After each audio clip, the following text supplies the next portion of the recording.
92.98% मत ये निश्चित रूप से बताता है कि दीदी जाने वाली है और भाजपा आने वाली है।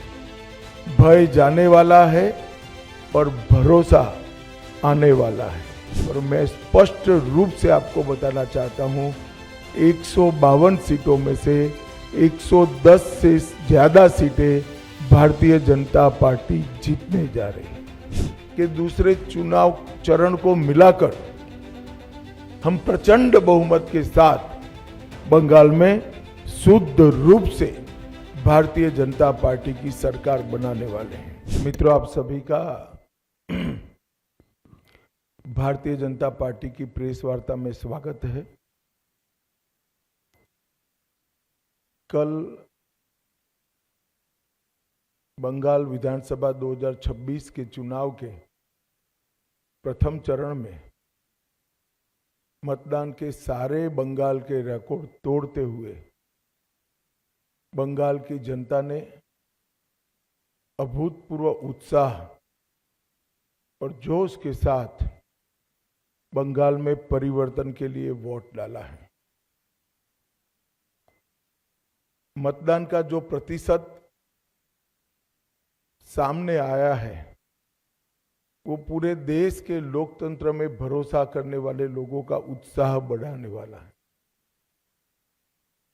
मैं सबसे पहले तो प्रथम चरण में वोट डालने वाले सभी बंगाल के मतदाताओं का बहुत बहुत अभिनंदन करना चाहता हूं और धन्यवाद भी करना चाहता हूं कि आप भय से भरोसे की ओर की एक यात्रा को बहुत अच्छे तरीके से शुरू किए हैं और दूसरे चरण के मतदाता भी भय से भरोसे की यात्रा को आगे बढ़ाएंगे। मैं चुनाव आयोग, सभी सीएपीएफ, चुनाव आयोग के सहयोग में लगा हुआ पूरा तंत्र और बंगाल पुलिस को भी हृदय पूर्वक बहुत बहुत अभिनंदन देना चाहता हूं, क्योंकि बंगाल के बहुत लंबे अरसे के बाद एक भी मृत्यु नहीं हुई है। इस प्रकार का ये चुनाव हुआ है जो अपने आप में एक अजूबा है। तो मैं चुनाव आयोग और चुनाव आयोग के तत्वाधान में सभी सुरक्षाकर्मी और सभी तंत्र को हृदय पूर्वक अभिनंदन देना चाहता हूं। हमारे पास जो फीडबैक है उसमें बंगाल की जनता ने अपना भविष्य पहले चरण में ही तय कर लिया। कवि गुरु टैगोर, महान सुभाष चंद्र बोस और खुदीराम बोस की ये भूमि ने विकास को चुना है और नरेंद्र मोदी जी के नेतृत्व में भारत के विकास की जो यात्रा चल रही है उसमें बंगाल के प्रथम चरण के मतदाताओं ने स्पष्ट कर दिया है कि बंगाल भी उसमें जुड़ने जा रहा है। 16 जिलों की 52 सीटों पर 92.98% मत ये निश्चित रूप से बताता है कि दीदी जाने वाली है और भाजपा आने वाली है। भय जाने वाला है और भरोसा आने वाला है। हमने कल देर रात तक हमारे सभी विधानसभा के कार्यकर्ताओं के साथ भारतीय जनता पार्टी बंगाल की टीम ने एक असेसमेंट करा है, जो पोलिंग हुई है ऐसा इसका, और मैं स्पष्ट रूप से आपको बताना चाहता हूं 152 सीटों में से 110 से ज्यादा सीटें भारतीय जनता पार्टी जीतने जा रही है। इसका मतलब है कि दूसरे चुनाव चरण को मिलाकर हम प्रचंड बहुमत के साथ बंगाल में शुद्ध रूप से भारतीय जनता पार्टी की सरकार बनाने वाले हैं। मित्रों, मैं थोड़े आंकड़े भी देना चाहता हूं। 16 के चुनाव में 1278 लोग घायल हुए थे, 21 में 1681, 23 के पंचायत में 664 और 24 के आम चुनाव में 761। उसकी तुलना में 30 से कम लोग कल घायल हुए। ये बताता है कि बाय एंड लार्ज चुनाव शांतिपूर्ण तरीके से हुआ है और मृत्यु का आंकड़ा एक भी नहीं है। और ये जो चुनाव बढ़ा है, मतदान बढ़ा है, वो भारतीय जनता पार्टी की सरकार बनाने का, परिवर्तन का मतदान है।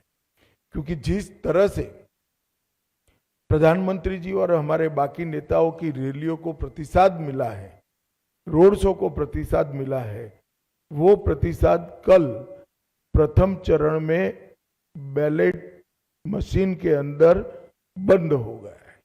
एक बहुत बड़ी आशंका यहां व्यक्त की जाती थी कि जन समर्थन तो है, मगर पोलिंग स्टेशन पर पहुंचेगा क्या?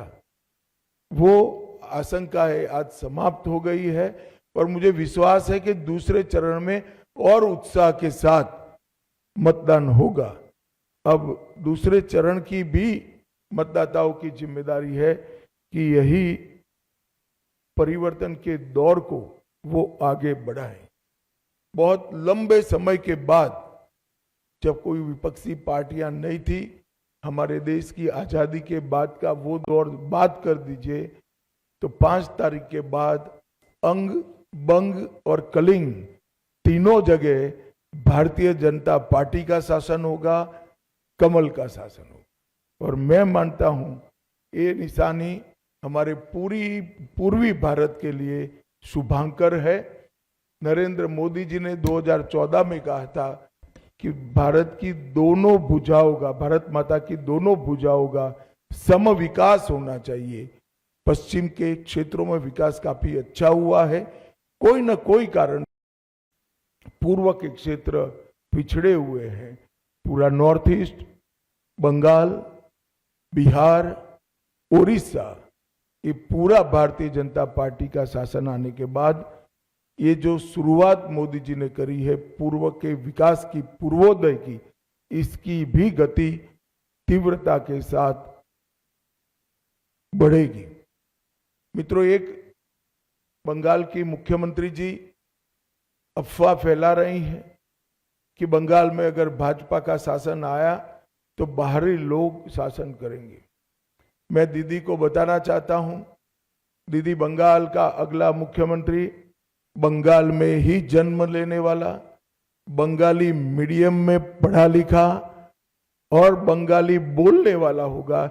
इतना ही है कि आपका भतीजा नहीं होगा, वो भारतीय जनता पार्टी का कार्यकर्ता होगा। अगली सरकार बंगाल के ही भारतीय जनता पार्टी के कार्यकर्ता ने बनानी है। भाइयों बहनों, भारतीय जनता पार्टी की सरकार बंगाल में बनने के बहुत बड़े मायने, हमारी सबसे पहली प्रायोरिटी होगी कि बंगाल की महिलाओं को हम सुरक्षा प्रदान करें, उनको भय से मुक्त करें। जिस राज्य की महिला मुख्यमंत्री ये कहती हो कि 7 बजे के बाद महिलाओं को घर से निकलने की जरूरत क्या है, मैं मानता हूं उनको शासन करने का कोई अधिकार नहीं। मैं आज बंगाल की माताओं बहनों को आश्वस्त करना चाहता हूं कि 5 तारीख को भारतीय जनता पार्टी की सरकार बनने के बाद रात को 1 बजे भी छोटी सी बच्ची, किशोरी स्कूटी लेकर निकलेगी, कोई गुंडा उसके सामने आंख उठाकर नहीं देख पाएगा। और ये प्रतीकात्मक रूप से हमने आरजी कर की पीड़िता की माताजी को और संदेश खाली की पीड़िता को भी हमने प्रत्याशी बनाया।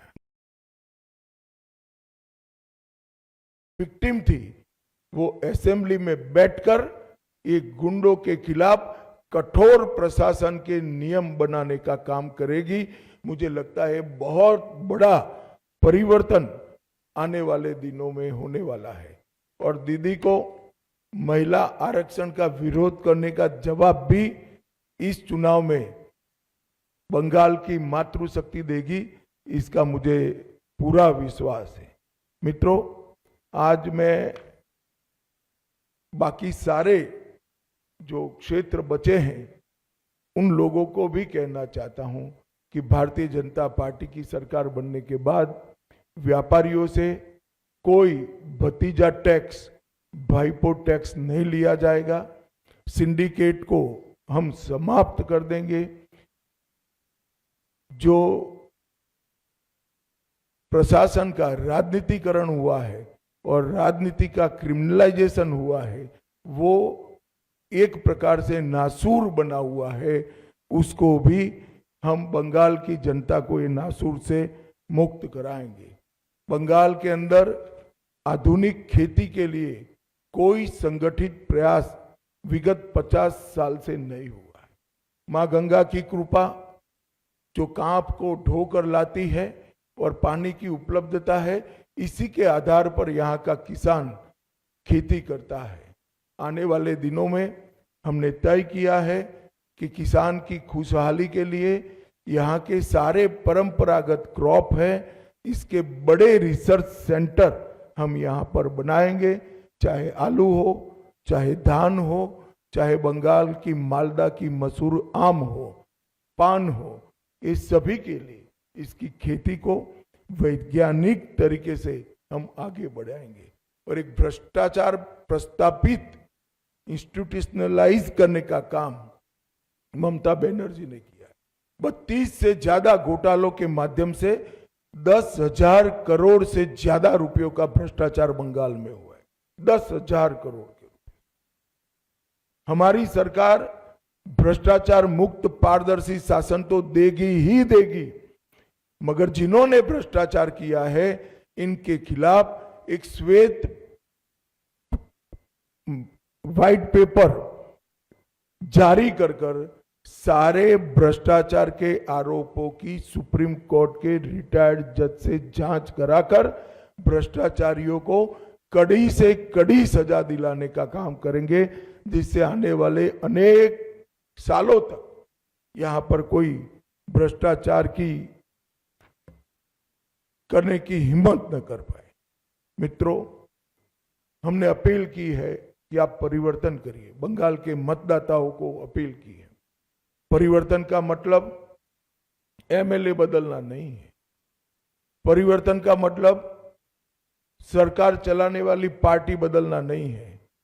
परिवर्तन का मतलब मुख्यमंत्री बनाना नहीं। परिवर्तन का मतलब है घुसपैठ मुक्त बंगाल बनाना, घुसपैठ न हो ऐसी सीमाएं बनाना, भ्रष्टाचार से मुक्त प्रशासन देना, तुष्टीकरण की राजनीति से बंगाल को पूर्णतया मुक्त कर देना, रंगदारी और सिंडिकेट राज समाप्त करना, विकास की तेज रफ्तार, उद्योगों के लिए लाल जाजम बिछाकर उनका स्वागत और इसके माध्यम से युवाओं के लिए रोजगारी को आगे बढ़ाना, आधुनिक इंफ्रास्ट्रक्चर और इन्वेस्टमेंट दोनों के लिए short term long term policy बनाना और संसाधन जुटाकर इसको जमीन पर उतारना, कानून का राज प्रस्तापित करना, कैडर के राज से बंगाल की जनता को मुक्त करना और प्रशासन पर राजनीतिक दबाव मुक्त कर देना। मित्रों, हजारों हेक्टर भूमि अनधिकृत एंक्रोचमेंट में है। हम आसाम की तर्ज पर बंगाल में भी अनधिकृत एंक्रोचमेंट पर बहुत बड़ा ड्राइव चलाकर ये जमीन को बंगाल के विकास के लिए हम मुक्त कराने का काम करेंगे।